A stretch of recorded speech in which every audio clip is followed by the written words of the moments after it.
When you tell me you learn, when the chaos is rising, leading the charge, yeah, I'm coming, I'm fighting. Swear on the breath that I breathe, I'll never retreat, yeah, I'll be your only.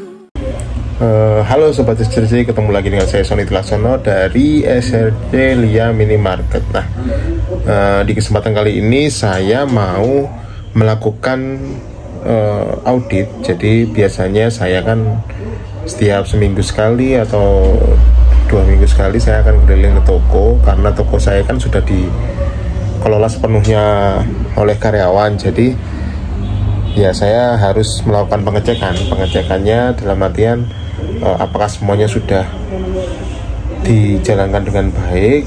Nah, untuk hari ini saya mau audit tentang masalah penataan, masalah kelayakan barang dan segala macam.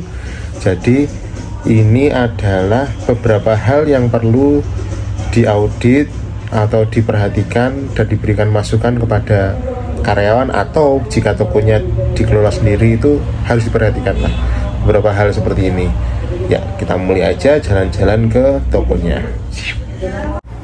Nah, yang pertama kita cek adalah showcase atau tempat minuman dingin. Nah, saya ini biasanya juga beli minuman di tempat saya sendiri. Jadi kemarin sempat saya lihat pas ketika saya beli larutan penyegar kayak gini tuh, ternyata anak-anak itu lupa kalau sebelum masukin ke freezer itu harusnya dibersihin dulu. Jadi kan barang ini kan ada di gudang, biasanya juga ada kotor dan segala macam. Sebelum masuk ke freezer itu harusnya dibersihin dulu. Kan ya kalau minuman kaleng kan agak jijik ya ketika ternyata mau diminum, kan kita bibirnya harus bersentuhan langsung dengan kalengnya. Jadi harapannya kalengnya itu dalam kondisi bersih gitu. Jadi harusnya sebelum masuk ke lemari es itu sudah dalam kondisi bersih, terutama bagian atasnya itu harus dilap dulu dengan lap bersih, baru dimasukkan ke tempat penyimpanan. Nah, ini tadi juga saya menemukan ada dua item barang yang naruhnya terlalu belakang dan nempel di dinding belakang showcase, ternyata sampai beku kondisinya tuh, sampai ada es batunya. Nah, hal-hal seperti ini kan harus diperhatikan ya. Selain kebersihan juga kelayakan dari produknya untuk segera bisa dikonsumsi, terlepas juga dari expiry date-nya. Jadi kita kan sebenarnya tahu barang-barang itu yang lakunya cepat, yang lakunya agak lama itu apa saja. Nah, yang agak lama lakunya itu kita bisa tahu. Nah, hal berikutnya yang kita audit adalah penataan. Nah, di sini kan ada rak khusus untuk mie instan. Nah, setelah saya lihat-lihat di rak sebelahnya agak jauh itu ada mie juga. Nah, ini mie paketan. Nah, posisinya kan di sana. Jadi ketika ada orang nyari mie yang beda itu akan kesulitan. Jadi harusnya pengelompokan barang seperti ini itu harus diperhatikan. Harusnya posisinya ini dipindah ke sekitaran sana. Jadi orang nyari ya khusus area itu adalah area mie. Ini akan menjadi masukan kepada karyawan saya. Kemudian kita juga pengecekan berikutnya adalah pengecekan tentang expired date. Nah, kan kita tahu ada beberapa barang yang sebenarnya itu lakunya agak lama. Jadi barang-barang itu akan rawan untuk tidak laku dalam waktu yang agak lama, sehingga pasti expiry date-nya mepet. Jadi kita perlu ngecek apakah barang-barang tersebut expiry date-nya masih cukup untuk siap dijual.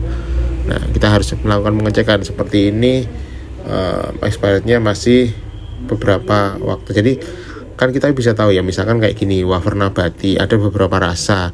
Sebenarnya ada rasa-rasa tertentu yang mungkin jualnya akan lebih susah daripada rasa-rasa yang biasa kayak gini. Coklat ini pasti akan laku. Dilihat dari stoknya pun coklat ini lah tinggal satu kan. Jadi kayak keju juga tinggal satu. Ini pasti lakunya lebih cepat daripada rasa yang aneh-aneh. Nah, rasa yang aneh-aneh biasanya itu expiry date-nya juga akan mepet gitu loh. Nah, itu harus kita lakukan audit di hal tersebut sehingga bisa dilakukan tindakan, entah itu retur kalau bisa, kalau tidak bisa retur ya gimana, nanti misalkan dipromokan atau seperti apa. Hal berikutnya yang dicek adalah label harga di rak. Label harga di rak itu sudah update apa belum, apakah sudah sesuai peletakannya dengan produknya atau belum. Jadi label harganya sudah update, misalkan ada kenaikan sudah diganti atau belum. Nah, harusnya kan secara aturan mainnya itu harus dicek. Nah, kayak gini balik lagi ya, tadi masalah expired date. Nah, kayak gini, Hilo ini kan sebenarnya kan lakunya akan susah. Nah, ini kan sudah mepet bulan 4. Jadi yang rasa-rasa yang aneh-aneh kayak gini relatif cenderung lakunya lama, sehingga barang ini expired date-nya akan mepet. Jadi itu harus diperhatikan. Nah, ini tinggal 3 bulan lagi atau 2 bulan lagi harusnya sudah direturkan. Ini jadi masukan kepada karyawan nanti biar diretur. Untuk yang lainnya masih aman, tinggal yang Hilo yang rasa banana. Tuh, untuk expired date kita cek semua expired date-nya. Label-label harga juga perlu dicek. Nah, ini kali ini pengecekan juga berikutnya adalah pengecekan barang yang kosong, yang di raknya kosong melompong. Nah, ini juga harus dikasih masukan ke karyawan atau admin yang bagian order. Kendalanya apa? Apakah salesnya tidak melakukan pengiriman, atau salesnya tidak datang, atau perlu di follow up lagi, atau stoknya dari sana kurang. Kalau memang stoknya tidak ada, harusnya di take out, diganti barang lainnya yang tidak kebagian tempat untuk dipasarkan. Nah, seperti kan kosong, 2 box kosong itu harus ada tindak lanjutnya, nggak bisa kayak gitu itu.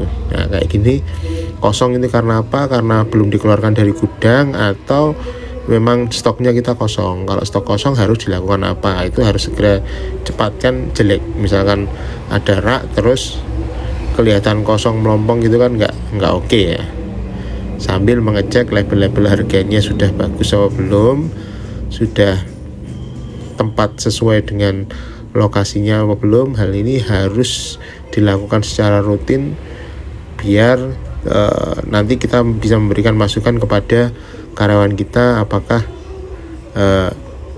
apa yang harus dilakukan oleh karyawan kita biar barangnya tetap terjaga dengan baik, tetap rapi dalam kondisi full semua. Kan konsumen akan senang ya kalau lihat barangnya tertata rapi. Nah, ini berikutnya adalah kasih tahu karyawan bahwa sebenarnya ada barang-barang kayak gini nih, ada kardus seperti ini, entah mereka mau racking atau apa tapi lupa dikembalikan. Nah, ini kan bisa mengganggu kenyamanan pelanggan ketika berjalan. Harusnya kan lorongnya akan kosong seperti ini lah, ini ada kardus yang menghalangi jalan seperti ini dan terlihat tidak bagus. Nah, harusnya kan rapi seperti ini. Nah, ini dikasih masukan. Seperti itu aja masukan dari saya, semoga bermanfaat.